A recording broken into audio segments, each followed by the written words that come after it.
Mutton biryani எப்படி பண்ணுறதுன்னு பார்க்கலாம். இதுக்கு நான் கரெக்டாக ரைஸ் பார்த்தீங்கன்னா 1½ அழாக்கு எடுத்திருக்கேன். ஸோ ஒரு அழாக்கில் 1 கப் ஃபுல்லாக எடுத்திருக்கேன். அதுக்கப்புறமா அதே அழாக்கில் ஒரு 1/2 கப் எடுத்திருக்கேன். ஸோ கரெக்டாக 1½ அழாக்கு அரிசி. இது நல்லா வாஷ் பண்ணிவிட்டு ஊற வச்சுட்டேன்.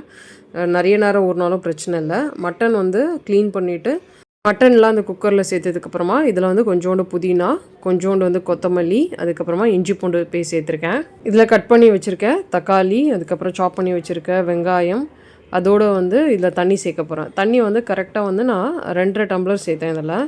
அதுக்கப்புறமா நான் கேர்டு ஒரு 1½ ஸ்பூன் சேர்த்துட்டு நெக்ஸ்ட்டு இதில் காரத்துக்கு நம்ம கொஞ்சோண்டு சில்லி தூள் சேர்த்துருக்கேன், கொஞ்சோண்டு மஞ்சத்தூள் சேர்த்துருக்கேன். அதுக்கப்புறமா கொஞ்சோண்டு வீட்டில் அரைச்ச கரம் மசாலா, அதாவது ஸ்பைசஸ் எல்லாம் சேர்த்து அரைச்சது, கொஞ்சோண்டு உப்பு சேர்த்துட்டு ஒரு வாட்டி இது எல்லாத்தையும் மிக்ஸ் பண்ணிவிட்டு மூடி போட்டு கரெக்டாக 7 விசில்ஸ் வர வச்சேன்.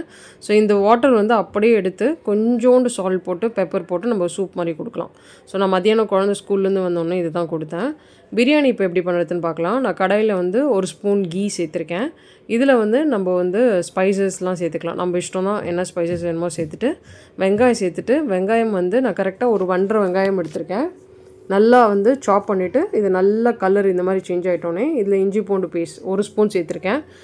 அதுக்கப்புறமா இந்த இஞ்சி பூண்டு விழுதியும் நல்லா வதக்கிட்டதுக்கப்புறமா தக்காளி, புதினா, கொத்தமல்லி இது எல்லாத்தையும் ஒன்றா சேர்த்துட்டு இதையும் நம்ம ஒரு வாட்டி எல்லாத்தையும் மிக்ஸ் பண்ணிவிட்டு தக்காளி நல்லா வதங்கினதுக்கப்புறமா காஷ்மீரி சில்லி தூள் 1 ஸ்பூன் சேர்த்துருக்கேன். இதோட நார்மல் சில்லி தூளும் 1 ஸ்பூன் சேர்த்துருக்கேன். அதுக்கப்புறமா வீட்டில் அரைச்ச ஸ்பைசஸ் மசாலா, இது பிரியாணி மசாலா மாதிரி அரைச்சிருந்தேன்.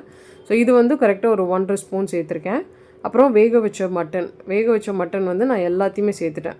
குழம்பு பண்ணலான்னு நினச்சேன், பட் இது 1/2 கிலோ கறி, கரெக்டாக ஒரு 1½ அழாக்கு அரிசி எடுத்திருக்கேன். ஸோ இதில் கொஞ்சோண்டு தயிர் ஆட் பண்ணிவிட்டு இது எல்லாத்தையுமே மிக்ஸ் பண்ணிவிட்டு ரைஸ் ஊற வச்சதை அப்படியே இதில் சேர்த்துக்கிட்டேன். ஸோ இன்னமேட்டு இதில் தண்ணி தான் சேர்க்கணும். வேக வச்ச தண்ணியே என்கிட்ட 2 டம்ளர் இருந்துச்சு.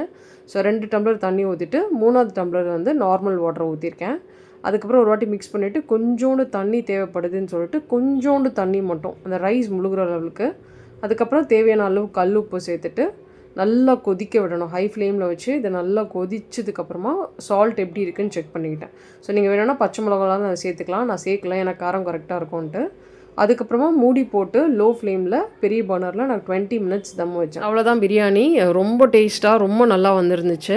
ஸோ அன்றைக்கி நான் மார்னிங் இட்லி, குழந்தையோட லஞ்சுக்கு பொடி இட்லி கொடுத்துட்டேன். ஏன்னா மண்டே, டியூஸ்டே, வெனஸ்டே 3 நாள் தான் நான்வெஜ் சாப்பிட முடியும்.